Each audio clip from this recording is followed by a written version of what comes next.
Hello everyone, Andrew here, and welcome to Super Mario Land 2, the next game on my list of games that I want to Let's Play. This is going to be a little bit of a special Let's Play though, because I could have just, I put it on the Game Boy player like I usually do with Game Boy games, or I could have even just, played it on with an emulator like a lot of people would probably opt to if making a Let's Play of this game. But I thought I would do something a little bit different, and we are going to be playing Super Mario Land 2 on the Super Game Boy, which is the peripheral for the Super Nintendo, which allows you to play original Game Boy games. The cool thing about playing it on the Super Game Boy is that it is actually going to allow us to add some color to the levels. So we can actually, if you press L and R at the same time while you're playing a Super Game Boy game, you can open up this little menu here. And the first thing we're actually going to do is change the controls here so that Y is the B button and B is the A button, because that is how I like to play my Game Boy games on the Super Game Boy. But if you open this little panel here, you have a whole bunch of different preset colors that you can change to. And so basically you can try and find one that fits whatever level you're doing, so it's not always just green and orange. You also have the option to open up this menu here, and if you don't like any of the preset ones, you can completely change the colors to whatever it is you like, and you get a few pages here. So you can try and find some colors that match whatever level it is you're playing. So that's really, really, really cool. At the top of the screen there, you also have this numbered password, which if you like the colors that you found, you can write that down, and then you can at any time add that number back in to get the colors back that you were using. But we're not, it's kind of crazy here. Let's see, let's pick a preset one for now. But basically, you may remember if you watched my pickup videos a few weeks ago, I picked up a Super Game Boy book. And in that book, it has some recommendations for different colors to use for different Super Mario Land 2 levels. So I thought it would be really cool to do a Let's Play while showing off those codes so we can see just how much cool color we can add to what was originally a black and white Game Boy game. And even for levels that did not have recommended codes, I have gone through those levels and tried to pick out some colors that I thought were cool. And I will always be posting those codes on the screen in case you also own a Super Game Boy and would like to try out them for yourselves. But that's enough of the title screen. Thank you for listening to my spiel. I know that sometimes when I do Let's Plays, the first part always starts with like 5 minutes worth of explaining, but I hope that you appreciate what it was that I had to say. But basically, in order to create a file here that we can play with, we're going to have to delete one. This is my childhood cartridge. I believe there are only 31 exits. I think I've heard someone say that there are 32. But that might include the final level, which, like in Super Mario World, I don't know if it actually counts as an exit on the file select screen. But we shall see. Let's go into this here, though. And Super Mario Land 2 is very interesting, where you actually have an intro level. I mean, I guess technically, many Super Mario games are linear, and you always have to start with a certain level. So I guess that's, in a way, Super Mario Land 2 is no different in that regard. So without further ado, let's get into the level. But just because we can, let's talk about those codes that I was mentioning a little bit earlier. And for the starting stage, I am going to enter 7-2. In future parts, I will remove the kind of code entering portion because not everyone always needs to see it. I know it will get a little bit repetitive. 3, 2, 7, 2, 3, 7, 2, 3, 3, 7, 2, 3. Did I get that right? 7. Oh, actually, no, that's totally not right. I was supposed to do that. 0, 7, 2. It's supposed to be 7, 2, 7, 2.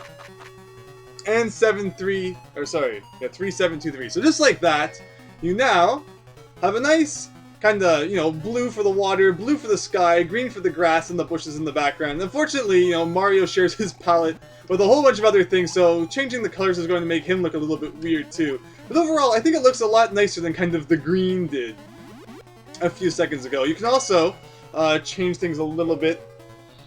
Let's see, if you do 7, 2, 3, 1, you can also, make it look a little bit more like a sunset too. So where can we get some orange here? If you put orange where the blue is, and you can even press these things on the bottom and top of the color to change how bright it is. So yeah, I mean, you can either have a sunset kind of shoreline or a daytime one. It's neat that you can customize the colors like that, but enough about the colors. Let's talk a little bit about Super Mario Land. Super Mario Land 2, rather. It was released in 1992, 3 years after the original Mario Land, and also 2 years after Super Mario World, so you're definitely going to see some Super Mario World influences here in the graphics and in the gameplay. If you press down, or if you hold down rather, when you jump, you can actually do a spin jump which destroys these blocks here, which act both as breakable bricks from Mario 1 and 3, but also as turn blocks if you spin jump on them from the top. Which is pretty neat. Spin jumping can also be used to insta-kill some enemies, like Paragoombas would normally take 2 hits in order to kill. But in that case, since we spin jumped, it only took 1. Isn't there a secret here somewhere? Mario Land 2 is a game that I played a lot as a kid. I played through it multiple times. Again, it's not very long, nor is it very difficult in some parts. So it'll be interesting to see how it still holds up now that I am playing it years later. In Super Mario Land 2, hearts act as 1-ups. And if you kill 5 enemies in a row with a star, you will also start to get 1-ups. Bells act as checkpoints. Coins go over 100. Coins are actually used as currency in order to play mini-games. And getting 100 of them will not get you an extra life. Instead, killing 100 enemies will actually get you an extra life, and that is what that counter is next to the time at the bottom right there. These blocks right here can only be destroyed by being hit with fire, which is really cool. Other than the ice blocks in Super Mario Bros. 3, I don't think the Mario series has ever had blocks that could only be destroyed by fireballs, which is pretty cool. So it's cool that Mario Land 2 had that. Mario Land 2, I think, would also be the final new Super Mario Bros. Platformer until New Super Mario Bros. In 2006 on the Nintendo DS. I say, I meant 2D platformer. I don't know if I said 2D, but yeah, because after Mario World there was this, and then until 2006 it was just, 3D platformers like Super Mario 64 and Mario Sunshine.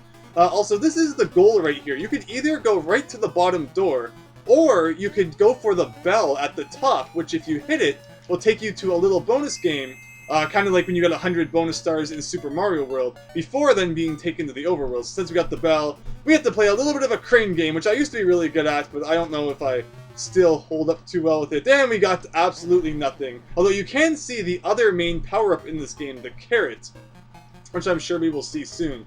Basically, the story of Super Mario Land 2 is that Wario has taken over Mario Land and has taken Mario's castle hostage. And the only way to get into Mario's castle, which has been taken over by Wario, and to defeat Wario is to collect the 6 golden coins, which have been scattered all across the land, as you can see by the 6 kind of spaces in this door.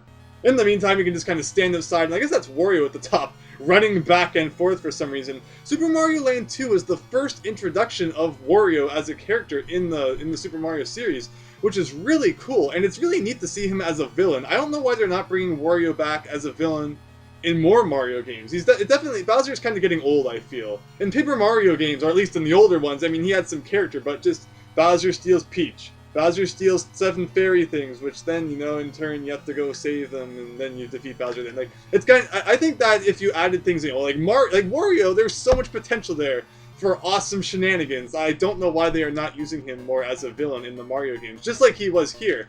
If you go into this little thing here, this is where we could use our coins to play mini games, which can get you 1-ups and items. If you pay for the 999 coin one, I think there's a chance to get a 99 up. So I think we'll save up our coins and just play that for fun. But the really cool thing about Super Mario Land 2 is that it's actually open world in the sense that you can go and do the worlds in any order that you want. As I said, there's 6 worlds. And yeah, like as you saw on the bottom left there, there's the tree zone. This right here is the macro zone, where everything is really huge. There's also the space zone. There's the pumpkin zone. There's the Mario zone, which is like a gigantic Mario-shaped robot. And there's the turtle zone, which is the water world.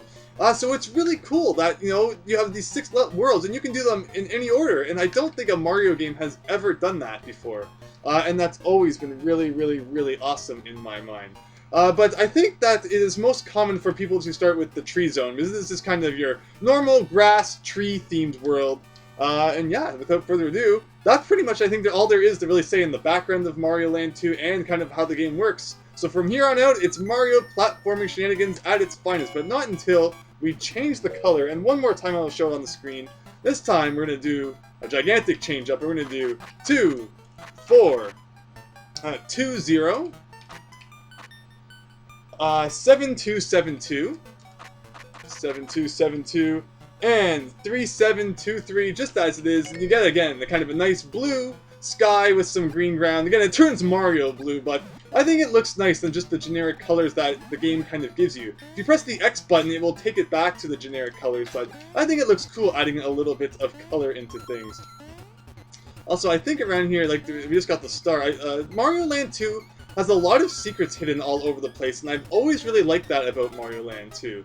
You know, it's not just linear levels. There is always stuff to go back and find. Like, I think this right here, it kind of looks like a finger pointing upwards in a way, and there's a block right here, which you can hit that takes you up to a 1-up, I believe. Yes, it does. I think we also, yeah, that was kind of a weird jump. I think we also missed a 1-up if we go back to the left a little bit. Man, Mario cannot jump today. I'm just not used to the physics. The physics definitely don't feel like other Mario games. They're a little bit different. I mean, they're not bad, just they're not the same. Man, you cannot jump, can you, Mario? I don't know. I can't believe you're not making that jump. This is Andrew failing at getting a 1-up in the second level. I mean, technically, you know, it's not the second level. You could do this level in any order you want, but Andrew just fails at jumping. I think there's also another invisible block somewhere. Maybe around here?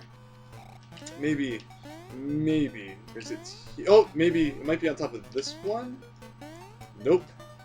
If we can't find it, that's fine. I believe that there was one more 1-up hidden around here somewhere, but we're not going to dwell on it all day long. Oh, found it. Totally found it. So yeah, it's just that, you know, there's secrets all over the place, and that the levels aren't linear. It almost makes me feel think of like a Sonic game, where the levels had an upper path and a lower path, and if you wanted to go out of your way, you could find all that, or you could just hold the right button and beat the level. Mario Land 2 also saves all of your stats, like your coins and lives when you turn it off, which is very, very, very nice. You're not going to have to go back and try to collect all those again every time you turn off the game.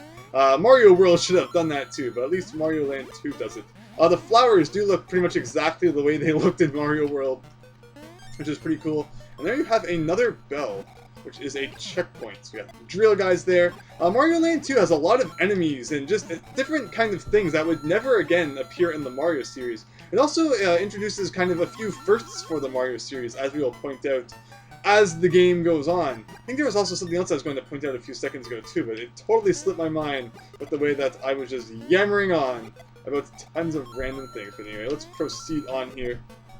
I do quite like playing this with a Super Nintendo controller, though. It's pretty cool. Now, these blocks just beg the fact that there's totally a secret somewhere right up here. So I think that this is, I think there's a little bit of a shortcut if we go up into the sky. Yeah, I need to get totally used to these physics. And then there's a star too, apparently. Getting damaged in this game will take you down. So like if you're Fire Mario or Rabbit Mario, it will take you down to Big Mario, unlike in Mario World where it took you right down to Small Mario. But I guess to make up for it, there's no kind of item reserve in this game. So, I mean, there's also that. Also, I think the thing I was going to mention is that stars in this game, I believe, last 16 seconds. If I'm remembering my Mario star kind of comparison video correctly. It was second behind, or actually, no. I think I might be getting that confused with Mario Land 1. Stars in this game might not last that long. Actually, I'm going to have to figure that out, and we'll talk about that in the future. I meant to check that before I started the series. Actually, I think it's Mario Land 1, which lasts 16 seconds. With Mario Land 2 being about 10 or 9 or something like that. Well, of course, Super Mario World is the longest at like 17 seconds. It is just crazy. But with that, oh man, I'm gonna have to get used to this jumping. It feels like the jump distance, unless you have a lot of speed, is very small. There we go. Then we almost jumped over at that time, and that is the first level of the Tree Zone. Here we have a little bit of a different mini game, where you just want to hit this at the right time. It's kind of all luck, because it's just so random where these guys end up. And then it's one of those things where it follows the line up to the prize, but the mice are chewing on on some of the wires, so the spark cannot go in that direction. But a 1-up, I cannot complain. Let's see how long it will take us to get 99 lives. I wonder if we'll ever get a game over. Probably not in this game. But I wonder how many deaths we will have. Well, let's once again change the color, though, to something a little bit more inside of a tree-like. There we go. Now we got kind of more of a brown tree, and sap, that's orange. I don't know. I guess it must be a Canadian thing. You know, maple syrup is totally not blue like it was before. It's the most Canadian level that has ever been featured in a Mario game ever. And we're going to get our firepower back, which is very nice. I cannot hear the music in this level now without thinking of Miles Luigi's ancient Super Mario World ROM hack series. It's so perfect. It's just like so. It's not my favorite Mario music, but it's hilarious, and that's really what matters at the end of the day. But basically, the sap almost acts kind of like water, where you can kind of float through it, and Pressing the jump button repeatedly will, you know, move you upwards, while not pressing it will take you to the bottom. Just like that. But of course, Mario Land 2 plays a lot just like, you know, typical Mario Land games. These guys right here are pretty cool. And they are actually a throwback to the Koopa Troopas from Mario Land 1, where when you jumped on them, they didn't produce a shell, but rather they turned into bombs which would explode. So those are pretty much just like the Mario Land 2 versions of those guys. Yeah, you have all the things here which make Mario games super fun. Including secret exits, which this level actually does have one of. If we go down this here, which may not initially be obvious, we do actually have a secret pipe which we can enter, which takes us to a little bit of a bonus area. And inside of this question mark block is the first appearance of the carrot, which turns us into Rabbit Mario. If you jump and hold the B button, you will kind of float, which will allow you to get across gigantic gaps, such as this one. And you can bounce on these guys along the way. Although if you botch it, just like we did there, not super great. It's a lot like the squirrel suit, which would then show up in New Super Mario Bros. Wii, where it allows you to float, except it does not have the double jump ability. But you see, I mean, Nintendo these days, they seem to think every time they make a new Mario game, they have to introduce some kind of new suit. There has to be a cat suit, there has to be a squirrel suit. Like, it always centers around one of the suits. It's like, I think they care more about the suits than actually making a good game, which is kind of sad in a way. But, you know, see, but power-ups like the bunny ears, it used to be simple. Mario didn't transform into an animal. His hat would just change and things like that, and that was fine. Like, I don't think that there's really a need for new suits in every single Mario game, because if you just look back at all the suits Mario has already had, there's some pretty darn good ones out there. It doesn't always have to be something brand spanking new. But with that said, however, we actually do need to go back into this level to find the secret exit, and we are going to need the rabbit ears to reach it. We did take kind of the secret lower path, and we missed part of the upper path, which is actually where the secret exit is hiding. However, we're going to have to go back down into the lower path again to get the rabbit ears, and then proceed to take the upper path, where we can then use those rabbit ears to get the secret exit.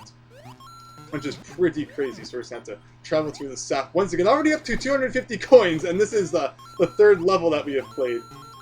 And usually in this game, there are some cases where secret exits will be shortcuts like they were in Super Mario World, but then there are also a lot of secret exits which just take you to bonus levels, where you have a chance to get a lot of 1-ups and coins. And I believe that is the case in of the secret exit that we are about to find. So we're going to go down here, and because I am so terrible at this part of the level, we are actually going to grab the carrot, and then we're going to go back up the way we came. And it's actually a good thing that we're doing this anyway, because we didn't get to see what the upper path looked like last time, so we can see it this time. Did I kill all of the dudes, or I am at risk of losing the thing I need here to get the secret exit? I think there's a flower there, but we don't want that. We just want coins, and we want to proceed on with the level here. Spikes all over the place, and floating sap totally defies the laws of physics, removed from Super Mario World Central. Now, I remember when Super Mario World Central, there used to be a fit whenever there was, like, upside-down water, and it's like, that's not realistic, and it's like, let's take a second here to talk about all the parts of Super Mario World that are realistic in the original game, and then just, like, see what the point of complaining is. But let us proceed on here, and I believe that the secret exit is right here, where if you head down, what you will actually do, you can also actually get this here if you have the bunny ears. If you head down here, I think that's leading me right into the spikes. This is where we came up last time. But if we work our way back up, you probably noticed a little bit of a passage to the right, and you can only reach that if you are hovering with the bunny ears. Otherwise, you're going to hit the ceiling and work your way downwards too soon. Maybe if you're small Mario, you can angle it correctly. But basically, the star door means a secret exit, which will lead us to the right to the Tree Zone's secret level. And like I said, I believe that this level is good for earning us a bunch of extra lives. But what we're actually going to do is change up the color, because it's totally not in a level that, you know, should be orange. So let's do that now.